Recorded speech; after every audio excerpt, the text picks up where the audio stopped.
The Lahore Resolution, passed on 23rd March 1940, symbolizes the beginning of the struggle for Pakistan. The idea of a separate nation for the Muslims of the subcontinent is attributed to Muhammad Iqbal. Today, Allama Iqbal is universally regarded as the national poet of Pakistan and one of the founding fathers of the country.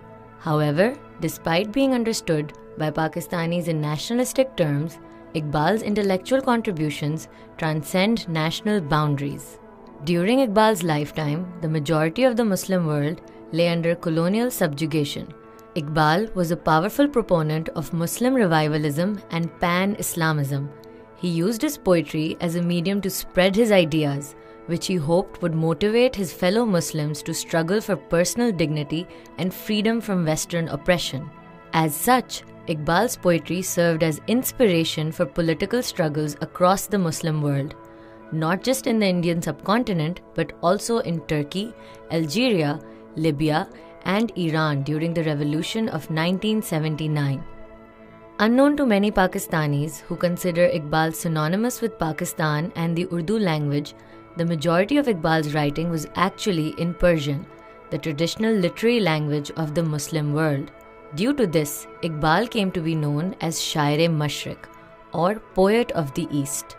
To find out more about Allama Iqbal's intellectual and literary contributions to the wider Muslim world, or Ummah, Team Soch spoke to Muhammad Ali of Persian Poetics and Zirrar Ali of the Iqbal Project. So when many of us think of Iqbal, we think of Pakistan because he's considered the spiritual father of Pakistan as its national poet, so to speak. But it's interesting because although he is the beginning of Pakistan, he's also sadly the end of the Persian poetry tradition. So there is kind of these two contradictory things that are aligning. What I mean by that is his ideas, his poems, his spirit kind of is considered kind of the jumper for Pakistan, the idea that Muslims need to do something, they need to address the modern world. However, he comes at the very end of a very long tradition. So if we think of Persian poetry as being about a millennium, so after Islam starts, Persian poetry begins as we understand it today, and it lasts about nearly 1,000 years. And then when it comes to Iqbal's time, there's basically no one that we would consider like a classical Persian poet. And what I don't mean that no one's writing Persian poetry anymore. Of course, till this day in Pakistan, India, Iran, people are writing Persian poems. But the idea of being like a great worldly, read across the ummah and translated into multiple languages and influential and your ideas spreading. In terms of that type of importance, Iqbal was really the last Persian poet. One thing that he does, and I would like to quote some of his poetry to this effect is, again, what I mean with being traditional and also modern is, he takes all of the modern styles. So the poetry styles that he writes in are, pre-modern, they're classical. The vocabulary he uses, the concepts. It's so old and traditional that when you read it, if you weren't initiated, you didn't know who Iqbal was, and you weren't that familiar, you could think it is classical Persian, like written 500, 600 years ago. It's very true to the tradition. But what he does is, which is his genius, and no one has done this, is he repurposes the terms to fit modern things. So a perfect example of this is, he has a poem, and I'll read it in Persian first. He says, "Sham'e khud ra hamcho Rumi barfuruz, Rum ra dar atash Tabriz suz," which means, like Rumi, burn up the self's candle, light it, burn Rum with Tabriz's fire, ignite it. So he's using a very classical imagery, Rumi and Tabriz and the fire of love and burning. And there's so many of these in his poetry. I mean, we could spend hours just reading through his book. But he uses these terms with a modern sense. So when he says, light your fire, he's talking about the Muslim living in the modern world, doing something different. He's not talking about like being a Sufi sitting in a corner 500 years ago. He's using these old terms, so he's true to the tradition, but in a totally different way. And subhanAllah, that's what makes him so unique and just so one of a kind really in the whole tradition. So Iqbal was born into a world constantly where Muslims were subjugated, oppressed, and humiliated. So his vision was, we have to look beyond this immediate land we're living in. Let's look beyond and let's look at what's happening across the Muslims. So his vision was, as an ummah, we have to go back to the Quran and the Hadith, and he references this constantly, especially in Bangladesh. And as for the individual, rather than focusing on the ummah as a whole, he said we can only fix ourselves if we fix ourselves as individuals. And his famous philosophy of khudi, which unlike the most common Sufi idea of self-annihilation and burning the ego, with the idea was you annihilate your inner desires. Iqbal wasn't aligned with this idea. This is where he differs with Rumi. His idea is that as an individual Muslim, we have to embrace our ego, our khudi, and rather than destroy it, we build on it and we control it. So this was his vision of the Muslims globally and individually. He didn't believe in nation states. He focused more on communities around the world. He supported the Ottomans during their struggle.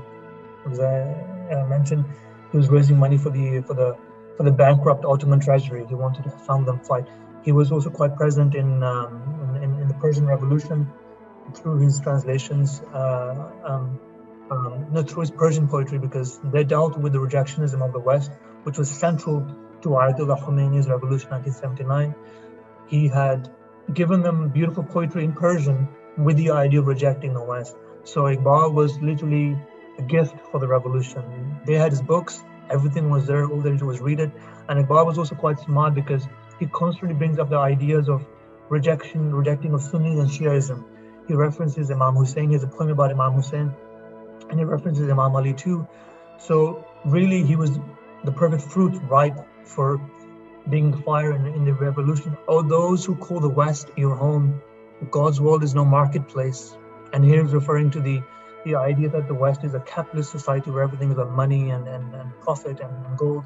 He says, what you possess and hold true, it will be your disgrace. With its own dagger, your civilization will meet its end. On a fragile branch, you build your abode. With this, you are content. And this is the idea that if you're building your life for this world, if imagine you're a bird building a house on a very fragile branch of the tree, he's saying it will break and this will be your end.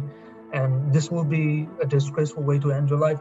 And this is what he saw ultimately for the Muslims who were looking constantly to the West as a way to save themselves and emulate the Western values. So he said, we're going to be neither this way, so close-minded that we cut off the world and we just become fossils, drying up, and neither this way to where we just lose Islam. We need to find a path to where we can retain who we are, but also exist in this world and create a response to this world. Because when you're faced with a challenge, you can do two things, right? The West posed a challenge. You can either quit and just submit and do what they say, or you can respond. And we can't respond with what we lost with, which was pre-modern Islam, right? That already had lost. So we need to, as Muslims, come up with a new way to address the world. And Iqbal was really I think one of the most important people in that intellectual movement, who was true to Islam, but also not in denial of the world we were living in. So he really synthesized the middle path, I think, in a really good way. می از میخانه مغرب چشیدم به جان من که درد سر خریدم نشستم با نکویان فرنگی از آن بیسوزتر روزی ندیدم. And he says, I drank from the wine house of the West. I gave myself a heartache, I attest. I sat with the good of the West, the best. I've never seen days more lacking in zest.